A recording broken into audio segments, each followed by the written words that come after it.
ایک صاحب مجھ سے کہنے لگے کہ یہ میں محفل کراتا ہوں، آپ بھی تشریف لائیں، اور میں 20 علماء کو بلا چکا ہوں اور بڑے بڑے نامور نام انہوں نے میرے سامنے لیے۔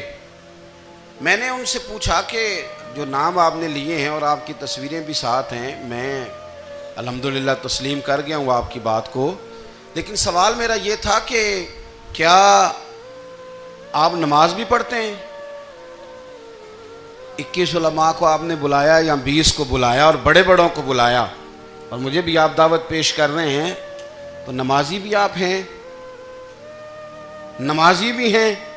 تو کہنے لگے آپ دعا کریں میں نماز پڑھنا شروع کر دوں۔ میں نے ان سے کہا خدا کے بندے، اب اگر تو کسی اور کو بتائے گا کہ 20 اتنے بڑے لوگوں سے میرا تعلق کر پڑتا میں نماز بھی نہیں، تو لوگ کیا سوچیں گے کہ 21 مولوی مل کے بھی ایک بندے کو نمازی نہیں بنا سکے۔ تو آپ اپنے لب و لہجے سے صرف باتوں سے گرویدہ کسی کو کر لیں گے؟ آپ یہ دیکھیں کہ اخلاق کس طرح کا ہے، لہجہ کس طرح کا ہے، آپ کے بات کرنے کا انداز کتنا حسین ہے، اس لفظ کے اندر حسن کتنا زیادہ ہے۔ نبی پاک صلی اللہ علیہ وسلم بھی تبلیغ فرماتے، ہم بھی تبلیغ کرتے ہیں۔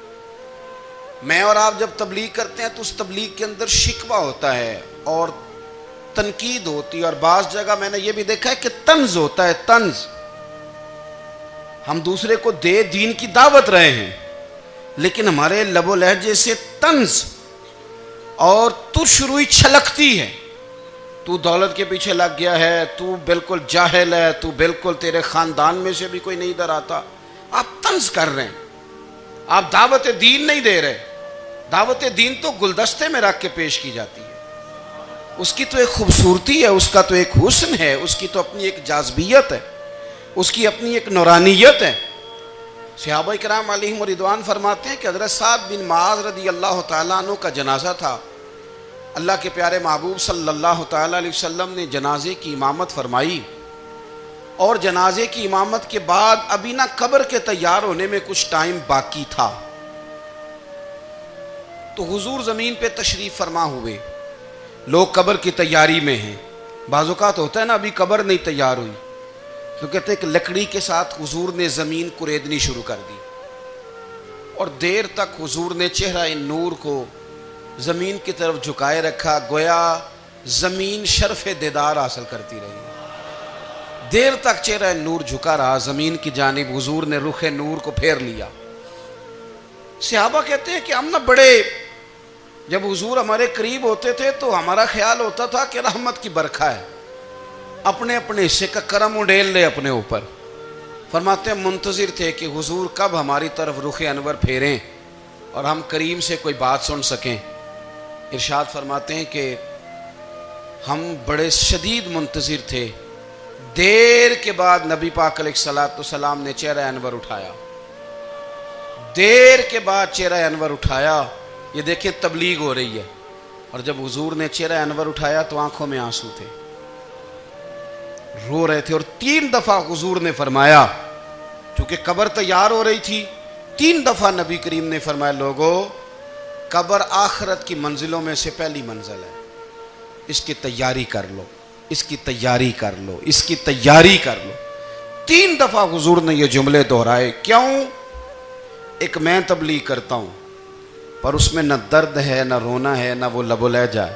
ایک حضور دعوت دے رہے ہیں قبر کی تیاری کی، لیکن اس میں آنسو ہیں، اس میں خاص رغبت ہے غلاموں کے لیے۔ تو اپنی زندگی کے اندر جو ہمارا انداز تکلم ہے، ہمارا انداز گفتگو ہے، میں کہا کرتا ہوں کہ ہم نا دین کے لیے جب کلام کر رہے ہوتے ہیں تو شدت ہوتی ہے ہمارے جملوں کے اندر، بعض مقامات شدت کے ہوتے ہیں۔ آپ جہاد کی بات کر رہے ہیں، ناموس رسالت کی بات کر رہے ہیں، تو کسی جگہ آپ کے لب و لہجے کے اندر شدت کا ہو جانا برا نہیں ہے، بلکہ وہ اچھا ہے۔ لیکن میرے عزیز ہر وقت ہی کچھ لوگ تلخ ہیں، انہیں کسی وقت بھی آپ ان سے ملاقات کر لیں وہ لوگ آپ کو پریشان ہی نظر آئیں گے۔ حضرت سیدنا عبداللہ ابن عمر رضی اللہ تعالیٰ عنہ روایت کرتے ہیں کہ نبی پاک صلی اللہ تعالیٰ علیہ وآلہ وسلم نے ارشاد فرمایا کہ جنت میں ایسے بھی کمرے ہوں گے، جنت میں کچھ ایسے کمرے، کچھ ایسے مکانات بھی ہوں گے کہ باہر کھڑے ہوں گے تو اندر نظر آئے گا، اور اندر کھڑے ہوں گے تو باہر نظر آئے گا۔ یعنی ایک تو تم آئینے لگاتے ہو نا، وہ دیواریں اتنی شفاف ہوں گی کہ اندر باہر سے ان کا حسن دکھائی دے گا۔ حضرت سیدنا مالک اشعری رضی اللہ تعالیٰ عنہ بیٹھے تھے، کہتے ہیں میں نے فوراً عرض کی حضور وہ ملیں گے کس کو؟ وہ جو اتنے حسین گھر ہوں گے کہ دیواریں ہی شیشے کی محسوس ہوں گی، اندر باہر سے حسن کے جلوے دکھائی دیں گے، حضور وہ ملیں گے کسے؟ تو اللہ کے پیارے محبوب علیہ السلام نے فرمایا وہ اس کو ملیں گے جو گفتگو اچھی کرے گا، جو گفتگو اچھی کرے گا، لب و لہجہ اخلاق والا ہوگا، گفتگو اچھی کرے گا، لوگوں کو کھانا کھلائے گا، اور جب لوگ سو رہے ہوں گے تو وہ اٹھ کے اپنے رب کی عبادت کرے گا۔ اس شخص کو وہ مکانات ملیں گے جن کی دیواریں آئینے کی مانند ہوں گی، جن کا حسن تازہ ہوگا، جن کو اللہ تبارک و تعالیٰ نے اپنے فضل سے مزین کیا ہوگا، سنوارا ہوگا۔ ہم اگر تھوڑی سی توجہ کریں نا تو کئی دفعہ وقت گزر جاتا ہے، لہجہ نہیں بھولتا، لہجہ یاد رہتا ہے۔ آپ تو 2 منٹ کے لیے غصے میں تھے نا، تو آپ نے کوئی بات کر دی کسی غریب کو، کسی شخص کو، آپ غصے میں تھے، آپ نے کہہ دیا، اس بیچارے نے سن لیا، لیکن وہ باتیں اسے سونے نہیں دیتی، بار بار یاد آتی۔ کوئی آپ کے ساتھ تلخ کلام کر دے نا، کبھی تلخ گفتگو کر دے، بندہ جب سامنے آتا ہے وہ باتیں یاد آ جاتی ہیں، تکلیف ہوتی ہے، اور وقت گزر جاتا ہے۔ لڑائیاں ہمیشہ چل نہیں سکتی۔ لڑائی کتنی دیر کی ہوتی ہے؟ 1 دن کی، 2 دن کی۔ قتل بھی ہوں تو اگر قاتل کو پھانسی بھی ہو جائے تو پھانسی کے بعد بالآخر لڑائی تو ختم ہو ہی گئی نا۔ لڑائی ہمیشہ چلتی، تلخی ہمیشہ چل سکتی نہیں۔ تلخی روٹین میں چلنے والا سکہ، کوئی سکے روٹین میں چلتے وقتی ہوتے، یہ جو غصے کا لب و لہجہ ہے، تلخی کا سکہ، یہ بھائی روٹین میں نہیں چلتا، اس نے ایک نہ ایک دن ختم ہو جانا ہے۔ روٹین میں پیار ہی چلتا ہے۔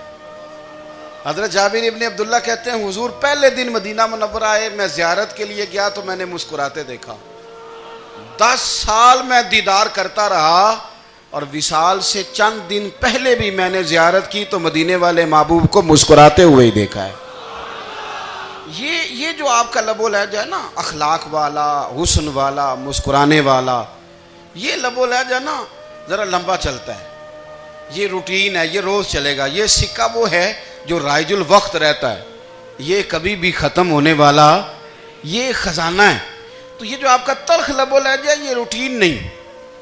عارف رومی رحمۃ اللہ علیہ فرماتے ہیں کہ وہ مثال دینے کے لیے بات سمجھاتے ہیں، فرماتے ہیں ایک شخص جنگل میں لکڑیاں کاٹنے جایا کرتا تھا تو شیر سے دوستی ہو گئی، یعنی ڈائریکٹ بادشاہ سے دوستی ہو گئی، اور بادشاہ بھی وہ جو جنگل کا بادشاہ ہے، جنگل کے بادشاہ سے دوستی ہو گئی۔ اب وہ لکڑہارا غریب آدمی تھا، لکڑیاں تو کاٹنی ہوتی تھیں، تو وہ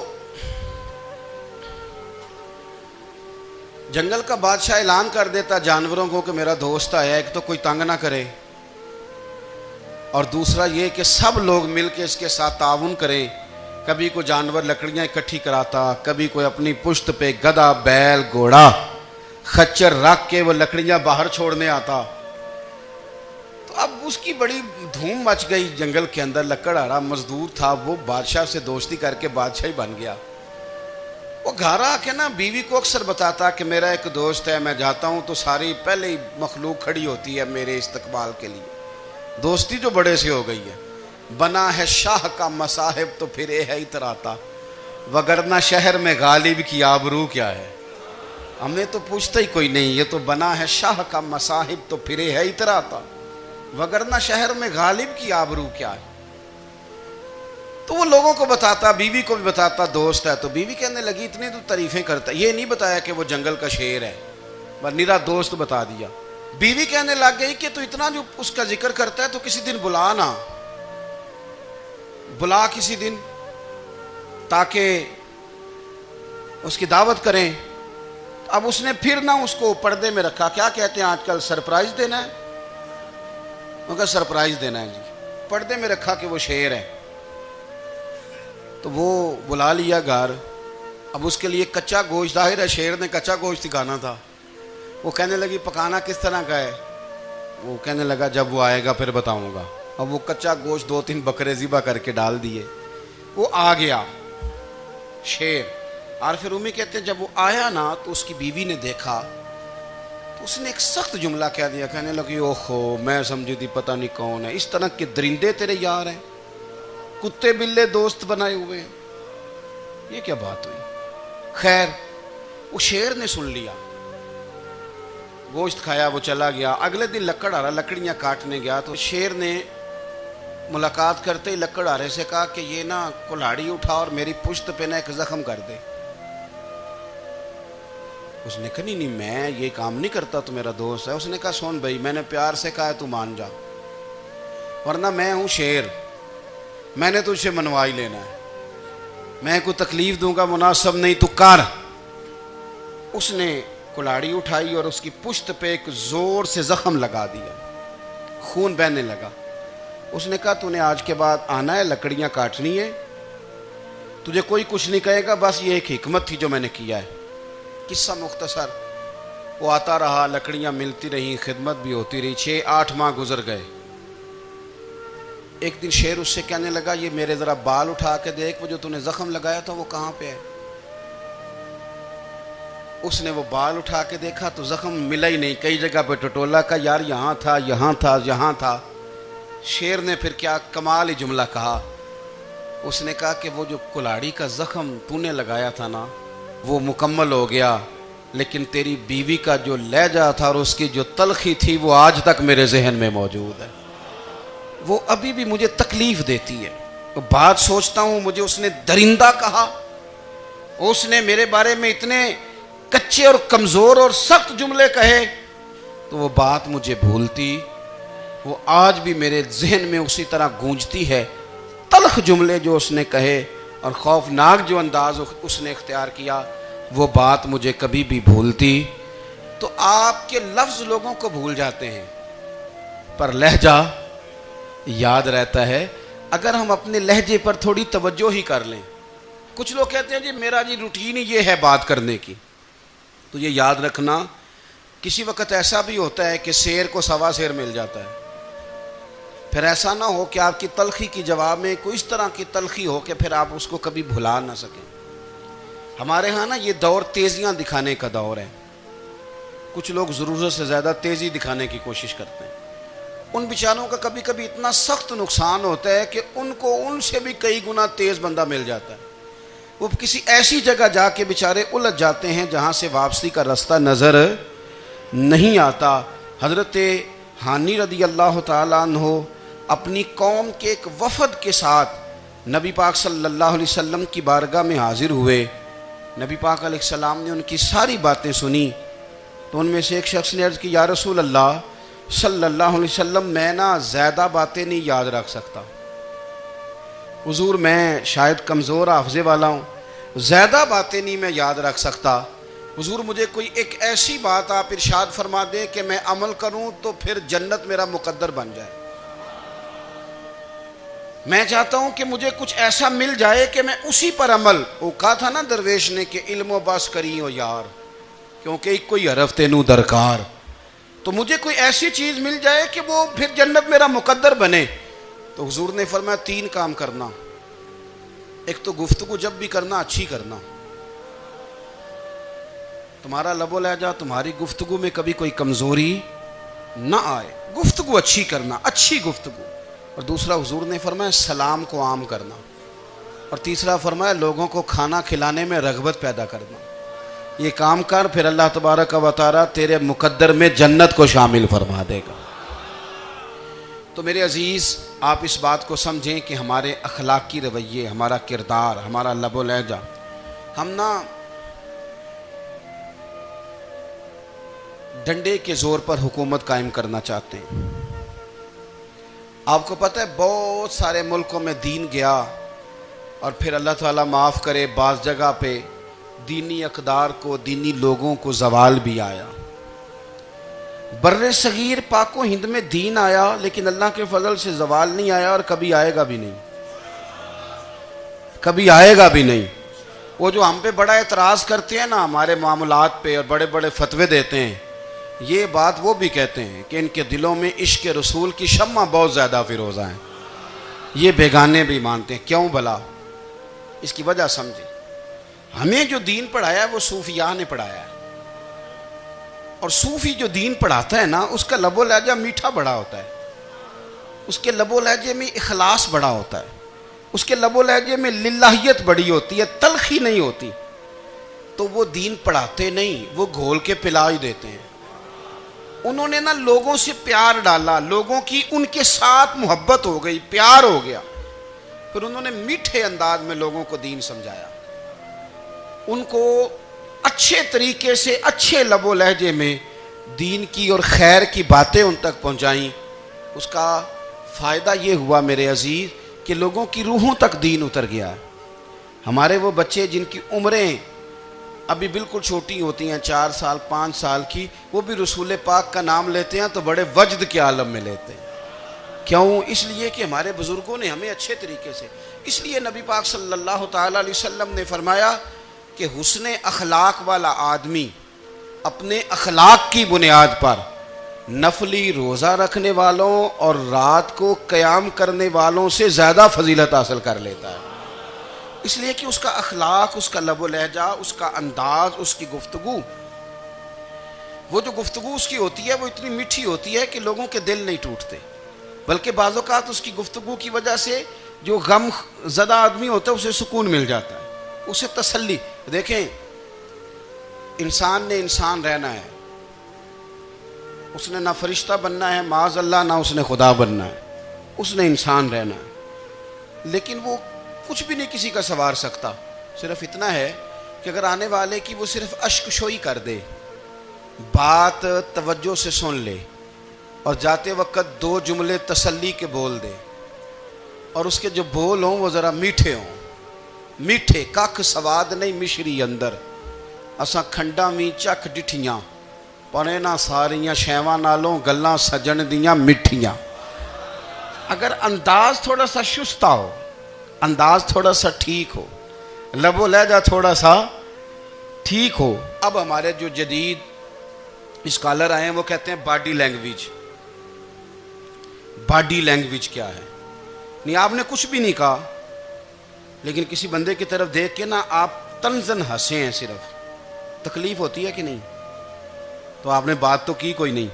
اس کا مطلب ہے لفظوں کا نہیں، لہجوں کا بھی اثر ہوتا ہے، لہجوں کا بھی اثر ہوتا ہے.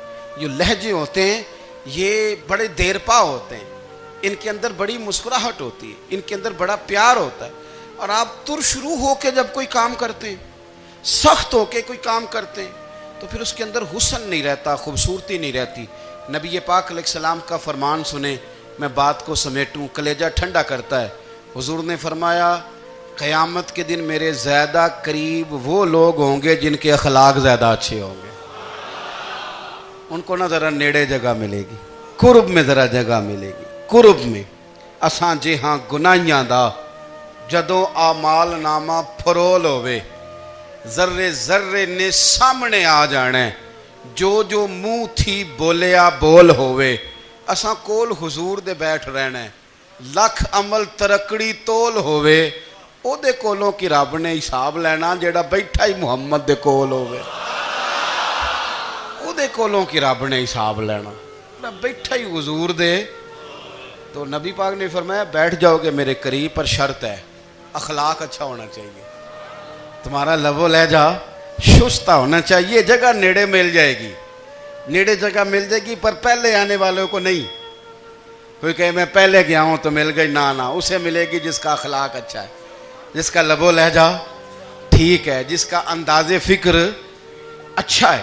اور ان کا جواب پتھر سے دینا بھی چھوڑ دیں، بس تھوڑا سا اپنے سٹائل میں نرمی لائیں، انداز میں نرمی لائیں. کئی دفعہ آپ صحیح بات بھی کرتے ہیں لیکن وہ لہجہ ٹھیک نہیں نہ ہوتا تو صحیح بات بھی قابل قبول نہیں ہوتی. ویسے ایک بات عرض کروں، اگر روز کی بنیادوں پہ جس طرح تھوڑی سی واک کرتے ہیں تو روز کرنی پڑتی ہے نا، روز کرنی پڑتی ہے.